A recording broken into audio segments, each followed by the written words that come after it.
I have the Elemental Beings group. I also have the Dragon Wisdom School group. So I run 2 groups. I also have Crystal Kingdom and Skulls as well. So I actually run 3 groups on Facebook. But the main one is the Elemental Being and the Dragon Wisdom School. They're the biggest groups. So yeah. Yes. Well, I actually have one of your dragon skulls one of the dragon crystals. Oh, the Kambaba. Yeah. Yeah, the Kambaba Jasper crystal skull. So your dragon group really focuses largely on your crystal dragons and such, Alphedia? Well, the website Elemental Being, I've got 2 websites, elementalbeings.co.uk or dragonwisdomschool.org. So all the free information, there's loads of it, 15,000 words about channeled information about dragons for free on the Wisdom School. So the Facebook group, I just mostly advertise events and new crystals that have come in because all the information is available on, and you can join the Wisdom School. It's free. You just put your details in, and then you get information sent to you, and meditations and channelings and things through the website. Yeah. And you do lots of workshops as well, bringing in different energies and beings as well. Yes, so I set Elemental Beings up in 2007 after I was told to by Archangel Metatron. And then I started running live workshops in 2008. And then since I had my son in 2012, I started, obviously, kind of everybody could get stuff online, and the online community grew at that point, the MP3s and things. So yeah, we record all the workshops. I usually do about 5 channeled workshops a month.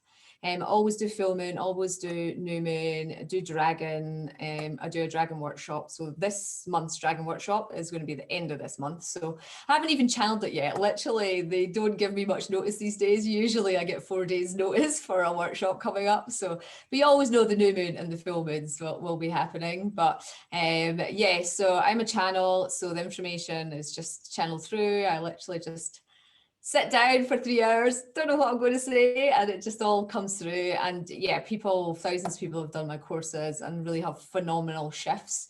I do retreats as well. So obviously we can't do them just now, but I usually do retreats on the heart center island of Iona or down in Glastonbury. We had to cancel the Glastonbury one because COVID happened, or usually on the Scottish Islands near stone circles, because Scotland is full of stone circles and sacred energy places. So yeah, that's what we do. And of course I get these specially carved. So, you know, well, they want to be carved really. So I sell crystals as well, because I studied crystals at university. So that was handy. I did geology as part of my degree. So. Oh, fantastic. So we are with Alphedia Arara Kenchington from Scotland, who is an incredible woman, for our 7th episode of the Peaceful Inner Warriors United podcast. So thrilled to be coming together with someone who has been willing to be herself so boldly and audaciously as to claim that she has value to offer this world and has delivered that value for years. She's been in my awareness since 2013, probably. One of my girlfriends is a big fan of your work, Zora Cholmondeley. Oh, yeah. So I met her at Glastonbury actually a few years ago. Yeah. Probably that year actually, probably was. I ran a retreat in Glastonbury round about then. So yeah, no, Zora's lovely. Yeah. Absolutely. She's literally an earth angel, and she works with fairies, and absolutely amazing. And because of her interest in Alphedia's work, then I was drawn towards it. And I've done a few of your workshops. I always received value. I got myself one of the dragon's skulls as well, simply because of the energy of right now. And I know that today in our episode, we're actually going to be talking about a very interesting and out there topic, which is about walk-in spirits. And so I wanted to actually, before we get there though, just actually touch on the significance of dragon energies where we are right now before we move on to your story, if you don't mind. Okay, so when I wrote my first book, which I've got here, Messages from Nature's Guardians, and I published it in my maiden name because at that time I didn't actually know it was a walk-in. I knew I had this soul name Alphedia, but I didn't actually know I'd had a soul swap. So my background is that I have a degree in geography, politics, environmental science. I worked whilst I was at university. I was at the University of Edinburgh. The Scottish Parliament had just formed in the year I went to university. We got our own parliament. And I started to work for my local member of parliament. So I worked for him for 4 years. He was the deputy shadow first minister at the time. And then after I finished university, I became environment, rural affairs, transport, tourism, political researcher, advisor. So I was really high up. My boss by that point had become shadow first minister. He currently is our deputy first minister in Scotland and our education minister. So I was really high up, very well respected in Scottish politics. And I got the flu vaccine as frontline staff, and I took seriously ill after it. I was eventually left bedridden, unable to move for over a year. The NHS, our National Health Service, could do nothing for me. They didn't know what was wrong. They had no information. And during that period, I had a near-death experience, which I now know is when I walked in. And, you know, the universe, just angels started to come into my life. And when my parents found a private neurophysiologist who started to treat me and got me walking, got the encephalitis down my brain. And when I started to walk outside, because I hadn't been outside for 2 years at that point, I was in the same room for a year. You know, I was out of it for 4 days when I was in the hospital, but I was just in the same room for a year and couldn't tolerate any artificial light. So I really went through the dark night of the soul, because obviously in Scotland, it's a bit like Canada, you're dark all the time in the winter. So basically, you know, Metatron said, you're not going to go back into politics. You're going to write a book about the environmental messages of the nature spirits. So when I wrote this first book, in it, I said I'd never met a dragon, but my husband had.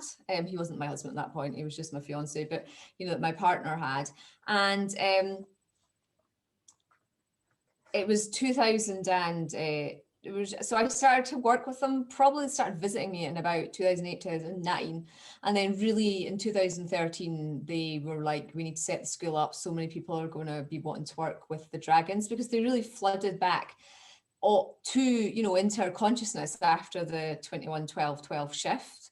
I met my first dragon in 2008 when we climbed up Merlin's Castle, which is just about 10 minutes down the road from here. I live in the Scottish borders, in Merlindale, so it's a very magical area. There was a Merlin up here. There's a lot of, you know, archaeology, a lot of history, and the main ley line, the longest ley line in the United Kingdom, which is the energy line, runs through here. So it's no coincidence that I ended up here. But the dragons are really, they're all about transformation, they're all about change, but they're also all about activating the energy portals, healing us, helping us to step out of the old matrix, the 3D matrix, you know, and the density, so that we can really live as conscious fifth dimensional beings. And we've just been through the 21-12-20 shift, which is when the rainbow serpent fully activated. Obviously the ley lines are known as the dragon lines, and the rainbow serpent follows down through the dragon lines. It's an energy, it's the kundalini of the earth, and dragons are closely linked with the earth kundalini as well. So it's actually what my next workshop is going to be on, working with the dragon flames and the kundalini activations with that. So really the dragons, there's so much information on my website, and I am currently writing a book, but the dragons really are the energy of this time, because a lot of people still fear them, because they fear their own inner power. They fear change, and also the dragons have been demonized, especially in, you know, UK mythology. You know, obviously they're very revered in China and the East, but here in the West they've been more demonized, and that's because of the control matrix. You know, the those who are wanting to keep us in fear and slavery and in the denser matrices, but it's all dissolving, and it's really now is a great time to work with the dragons, and that is why the dragon skulls are such a good energy to work with, because they're like crystalline dragons. So this is the dragon's head, but as I teach in the dragon skull workshop that I channeled, they have an etheric body that comes out the back of them, so they have this etheric body. So I'll say, so you can actually get the dragon's tail to work on you for healing when you're meditating with your dragon skull. And they're very powerful healers for taking outside for earth healing, and just like, I cuddle a dragon in bed every night. I go to sleep holding a dragon and just ask it to give me downloads of healing. And, as well, the crystals all have their own unique healing frequencies, which is why when you get one dragon, you end up with a herd of them because they all have different energies. So I've just put lots of new dragons up. So, obviously this is a special white jade one. This is a 5-inch one. This is coming in at like £300, but the 1-inch ones are, they're affordable. They're just like £20-25. So everybody can be a dragon guardian as well. I mean, I've sold dragons that are over 4 figures too. I've got 2 massive big dragons as well. You can still see my crystal shop behind there. I run a center here, so I've got rows of dragon skulls up behind us there. You probably see the ones above my head, but the energy of the dragon is, if you're remembering Atlantis, if you're remembering Lemuria, even you're remembering that energy before the fall, and the dragon's purity and the dragon's power to help you make the inner shifts. We're all here on different paths. We've all come in to face different challenges, but the dragons are definitely the allies of the moment at this time, for sure. That's absolutely amazing. And so the dragons are really inseparable from the walk-in experience that you had, or? Not so much, no. I mean, basically, so when I had my near-death experience, that was when Alphedia came into body, and I was given the choice whether to live or to die. A walk-in soul is either a higher aspect of your monad group, because you're one of 143 other souls that make up you. We all exist within a monad group. So a walk-in soul is when maybe another aspect of your monad comes in, one that is of higher vibration, higher consciousness. In my case, that was the situation, but you can just have a total soul swap. Where another soul comes in, often maybe somebody's, has a car crash or some big dramatic event, and sometimes there can be a complete soul swap. The other, one of my best friends, she just went to a transcendental meditation and came out totally different. It was like, right, I'm divorcing my husband, I'm changing my life because a new soul had walked in. My husband's a walk-in as well. Most people that work with me are walk-in souls because my work's pretty high vibration. So anybody that's, I was always told I was here to teach the teachers, and that's the way it's transpired. I don't advertise, I never have. I just let people find me, because at the end of the day, the consciousness of those who do my courses is pretty high. I mean, you've done some, they're pretty highbrow spiritual courses. They're definitely not beginner levels. So, when I walked in, I mean, Fiona was really scientific, really into politics, not very compassionate. Well, she was compassionate, but she wasn't interested in, other people. For example, her flatmate at university was studying politics, sociology, and social anthropology, and she just didn't understand why Lindsay was interested in social anthropology, whereas I love it. I'm always reading books about other cultures and about shamans and things like that. So I've totally different interests, different foods. So many people ask about the walk-ins because it's such a high level consciousness concept as well. To get your head around that, you don't really get your head around it, you know it in your heart, and people find me a lot because of the walk-in, because they need help, because it's not easy, because you're basically given the patterns of the old soul, you're given you'll have made a karmic swap, so you'll have agreed to clear some of their karma or to do certain things, and then people forget when they walk in, and then their life gets difficult, and then I'll be like, well, that's because you're a walk-in soul, and they're like, oh my goodness, what does that mean? And so yeah, you're right, it's not that commonly known thing, but it's also in all the ancient texts, and more people are aware now of walk-ins, and that they are walk-ins. They're not the person who had the body before. I've met people who've had 2 or 3 walk-ins, you know, soul swaps, and they struggle a lot. Of people who've had 2 or 3, that's difficult, because you're like, you know, I'm this person, that person, that person. But you know, sometimes a soul will just come in for 5 years, maybe just 5 months, to do particular work on earth, and then they leave again and the old soul comes back in. So, you know, I'm really lucky. I'm a channel, so I can access that information. But when people haven't got the ability to channel, it can be difficult. So, you know, a lot of people find out through booking one-to-one channelings with me, or taking part in the workshops and doing the meditations and the healings, and to help them get the information for themselves. But I didn't realize, so I walked in 2004, August 2004. Well, that's not true. I shared a body for a while with Fiona. That happens too. You can have 2 souls sharing the body, because Fiona was so ill, it didn't really matter. But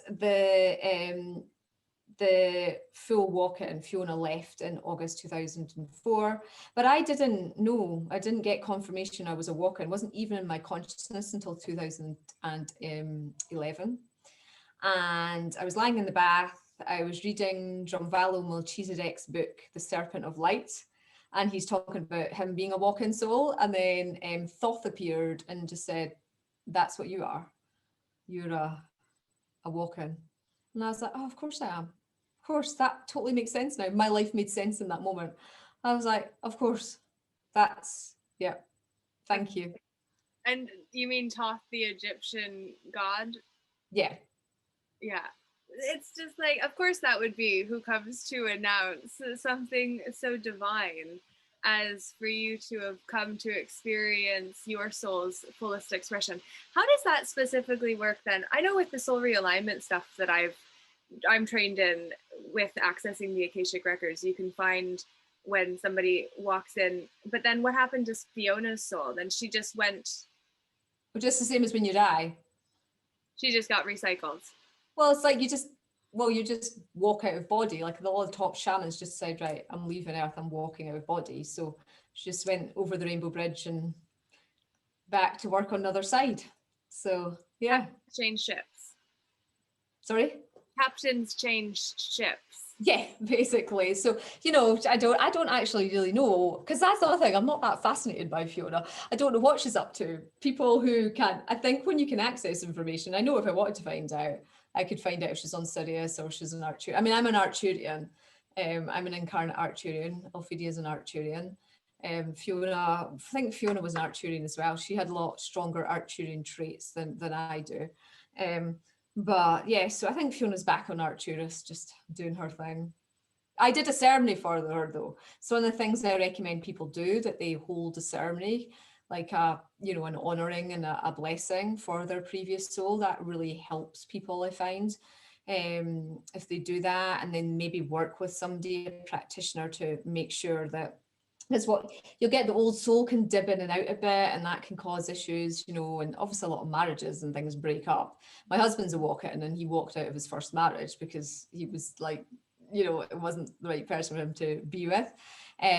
You know, so people, yeah, obviously it's just like a new person. You've new interests, you've new talents, you've new, you know, physiology as well, features change, you know, so yeah.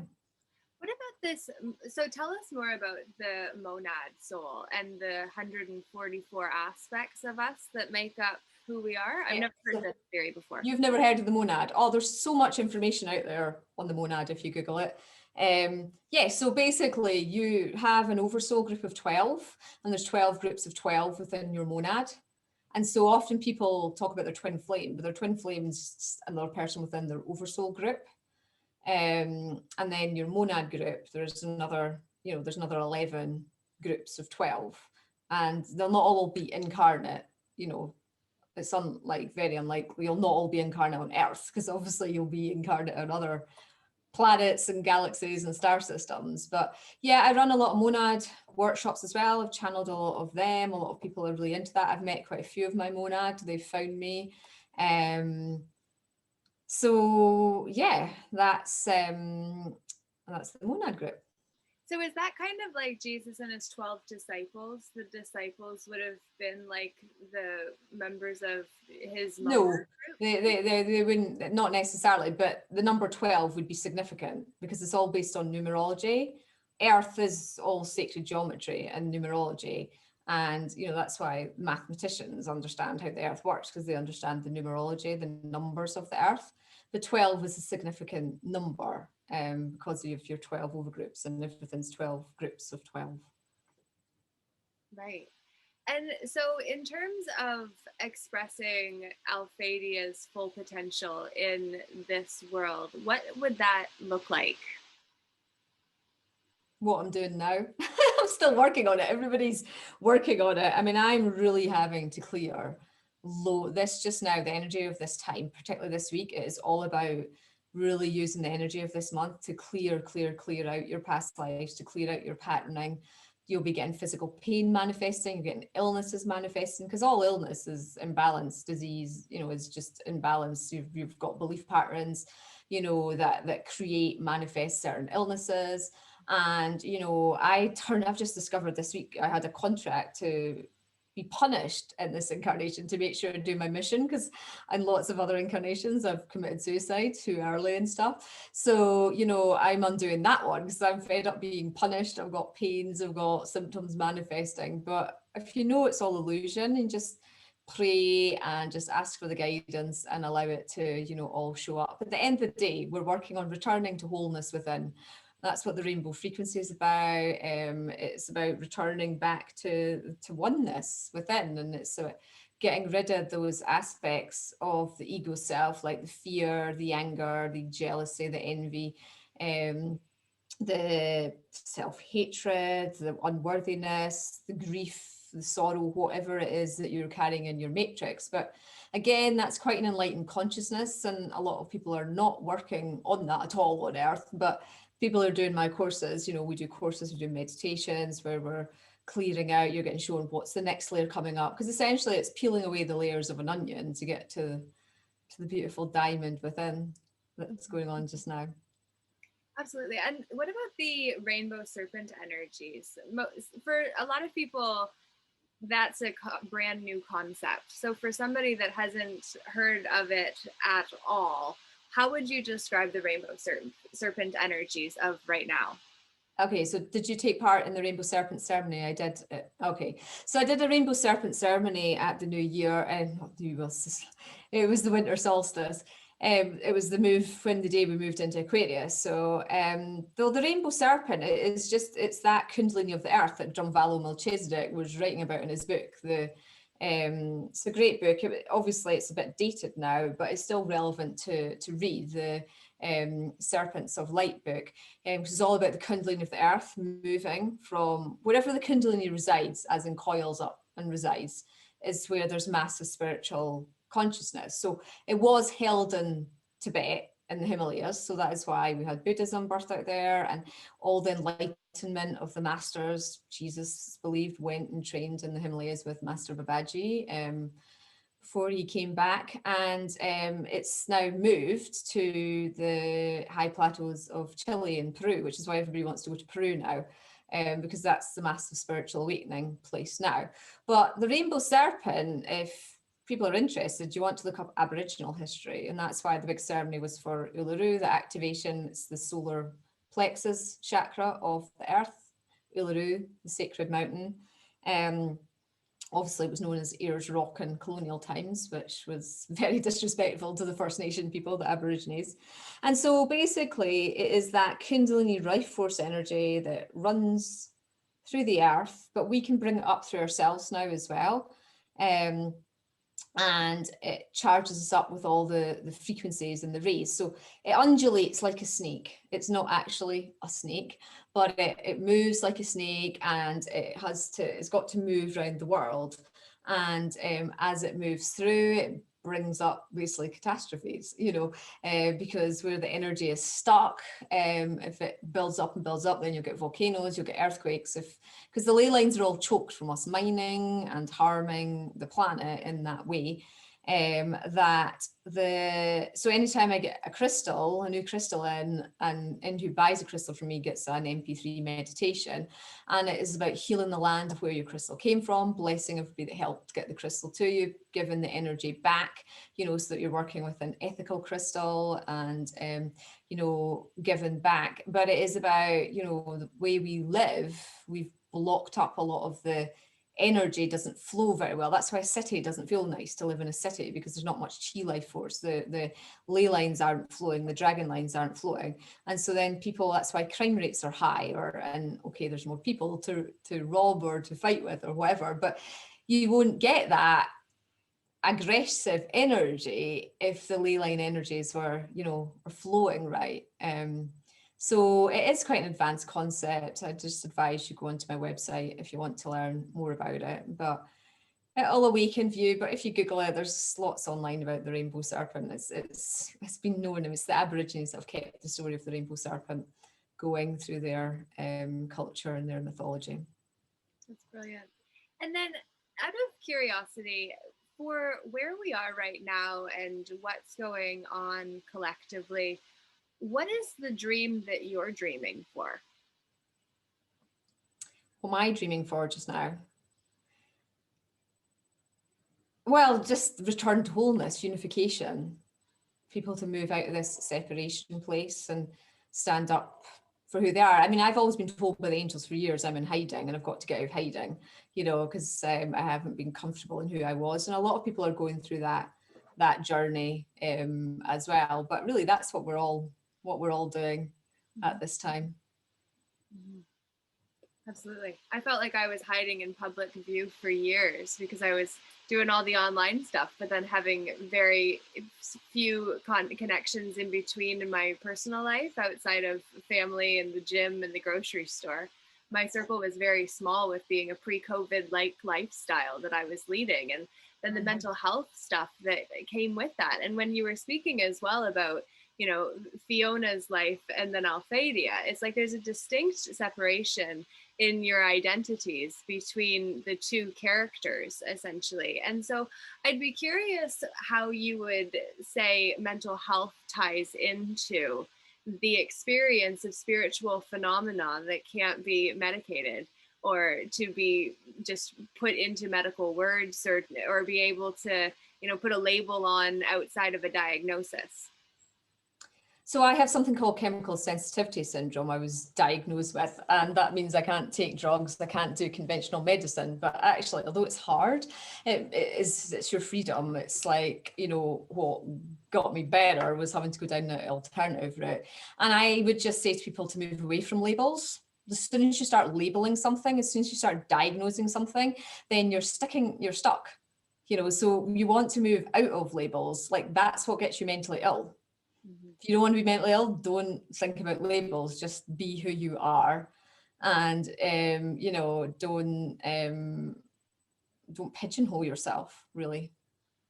Yeah, absolutely. And then for somebody that maybe doesn't only just relate with the diagnosis of a mental health issue, but maybe experiencing some real unrest or disharmony or lack of integration, because every time you go up super high spiritually, you bring down energies with you that then need to be integrated into the energy field of you as you are. Even if your soul is now Alphedia, it's like every time you do an upgrade, it's like Alphedia has to adjust to the new energetic vortex that is her. So could you maybe speak into that for people that maybe maneuvering new energy fields within themselves now? Yeah, well, I'd say the key is personal practice. Do you want to do, that's why my course is so popular, because they're guided meditations. You've got grief coming up, do my channeled meditation on the grief, and that'll shift it. Working with crystals, this is my favorite little skull. It's a new one, and I like this one. This is a mookaite. I just love this background. Rhodochrosite? No, it's mookaite, so it's Australian. Oh. Mookaite, yeah, pink mookaite. So basically, holding a crystal, grounding yourself, but get outside. The key thing for mental health is to be outside, go into nature every day, hug a tree, have your practice, have your routine. I think it gets hard.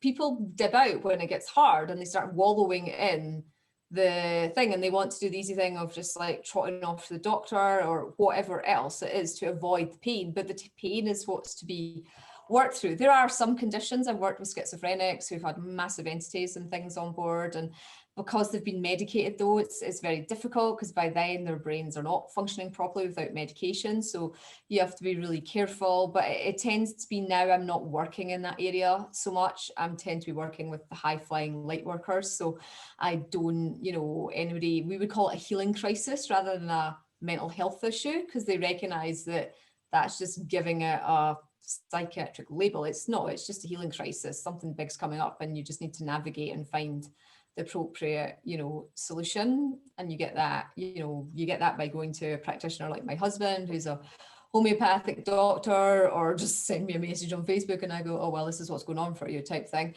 But, so I'd get your team together. Who are the people you trust as healers? Get the team, make your community. Like you said, you got isolated, you didn't have a community, and then you're vulnerable because you've nobody to be your mirror. Unless you have a partner who's spiritual too, who can be your mirror. And I find that people who are living on their own struggle more because they don't have the mirror. They don't have somebody who can say, right, this is not appropriate. This behavior is something you're required to look at. And then they go insular because they're talking to themselves all the time, and that's the problem. We're mammals, we're sociable creatures. We're meant to live with people. We're meant to live in collective family units, and I've got lots of customers who don't speak to their birth families. My birth family is not spiritual at all. I still speak to them, but they're not into what I'm doing. So you have to make your community with like-minded souls and just draw them to you, Absolutely. And you draw them to you by embodying that frequency and by the things that you get involved in and the things that you choose to come to, like an interview today. So yeah. If you were to address something that was really a high priority for you in this message, for something you wanted to leave people with in terms of a message of hope or inspiration to get through something somebody may be going through based on the journey that you've been through to become who you are today, what might that be, Alphedia? Return to the heart. You always know what's in your heart, and the key thing is to trust and to ask, pray. A lot of folk won't pray because they think, oh, that's a Christian thing or that's a religious thing. It's not at all. I call it invocations. So in my book, at the end of each chapter, there's like, let's see if we can find one, there's like an invocation. So this one here that I've opened up the page of is to Goddess Althea, Goddess of the Stars. And she wrote the unicorn chapter, and it's all about, beauty. I'll do this invocation for you.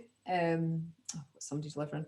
Goddess Althea, beauty of all that is light. I ask you to help heal my blocks to communication with the unseen world of the elementals. Help me to elevate through keeping myself etherically clean and elevate my intentions and desires to the purest form. Thus I may have the blessing of meeting these unique creatures, the unicorns, that you help watch over. Thank you, Althea, Goddess of the Stars. And that's like an invocation. You can do that for yourself. You can just say, guardian angels, come to me, just guide me to find friends, guide me to meet people online, guide me to the courses. We have to give permission to our guides to, help us. We have to, sorry, I have got somebody at the door.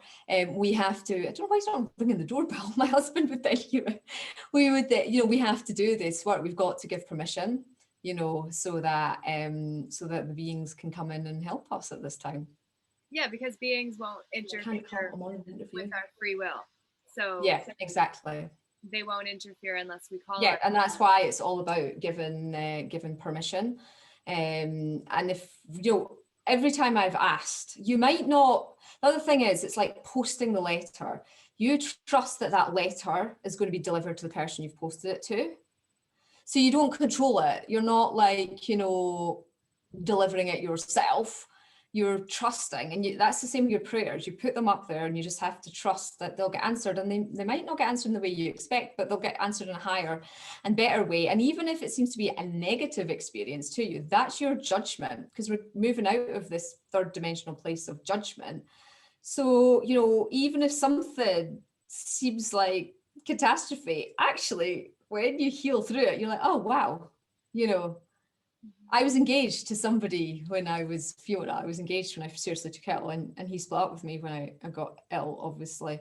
I was ill for a long time, and it's very difficult to cope when somebody's just lying there, not able to move, and the doctors say there's no hope, you know. And at the time I was totally heartbroken, but I now know that there's no way Alphedia could have been with that man. There's just no way she could have been with him at all. He would have stifled her. He would have not allowed her to grow, and he wasn't interested in spiritual stuff either. So, you know, I wrote a letter. I couldn't move. I could move in that I could write, but I couldn't walk about easily, and I needed to be in a wheelchair if I was outside and stuff. But I wrote this letter to the angels just saying everything I was looking for in a man. And it was all from the heart. And, you know, they brought me my husband. He's 25 years older than me. I'm his fourth wife. You know, I've got 4 stepchildren. I was 26 at the time. He was 52. There was no way that I consciously would have chosen that. But I just let go of any expectations, and I just knew in my heart he was the person. And, you know, even though my family didn't talk to me for a while because of it and everything, you know, if you've just got to follow your own path, okay, the path of your heart would be my message. I love it. Amazing. Thank you very much for sharing what you've shared today. Do you have a practice that you use to enter your own heart you'd be willing to share? Well, I usually just work with crystals. So I would, you know, I love rose quartz. I always have rose quartz kicking around. It's a great crystal to work with. But, you know, I do it with crystals. I always have crystals on me. I always wear crystals over my thymus gland. That's a heart one. I wrote a book about it, though, Ascending with Unicorns. It's an ebook. You can just download it, and it's all about getting into the heart and activating the thymus gland. And it's really just about loving yourself. Just imagine yourself surrounded in pink light, bring the rose quartz frequency in, just flood yourself with love. You know, I'm still working on it. I still have challenges with that. And it's still part of my journey to return to full self-love after I've had a lot of really traumatic past lives where I've been sacrificed, or where I've had I've had quite a few high profile past lives. And, you know, yeah, a lot of trauma. So really in this life, I'd come back saying I wanted to clear out that trauma. You might not have chosen that as your path. Every path is individual, you know.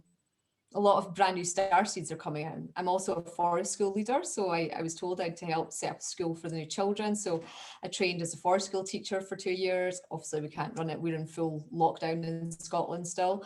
But you know, it's just really about find your own path. What is it you're here to do? You know, remember what you're here to do. We're all here for different reasons. Absolutely. And plug into opportunities to grow and learn something new, like you did today with this episode of the Peaceful Inner Warriors United podcast. So, Alphedia, before you go, the last question that I wanted to ask you was, what does it mean to you to be a warrior? It's about being really fearless in your, in trusting your path and trusting your own inner light. So many people looked at me and was like, oh, how did you manage to get a man? You couldn't move, like, you know, loads of my friends. And I was like, well, I just followed my path, and loads of people would have dipped out. I had 3 guys after me, unbelievably. My ex-fiance, another man who I met through politics. I did go back into politics for a bit when it was getting better, just for a few hours, just as a job to, you know, keep me going before I fully integrated into the spiritual business side of things. But, you know, so I had choices. The universe presents you with choices. It had been at that time a lot easier to have chosen the other 2 choices to what I did choose, but I knew the choice. I knew it was the test. I knew I had to go with my heart. I had to follow that heart, you know. And so again, it's just always follow your path, follow your heart. I love it. Amazing. Thank you so much for coming on today. Alphedia, and all the very best to you. Keep shining bright and being an inspiration. And if you're interested in gaining access to Alphedia's work, then you can go to the websites that she mentioned. We will post those into the YouTube description where this will be posted after the fact. And so thank you very much and have a phenomenal day, guys.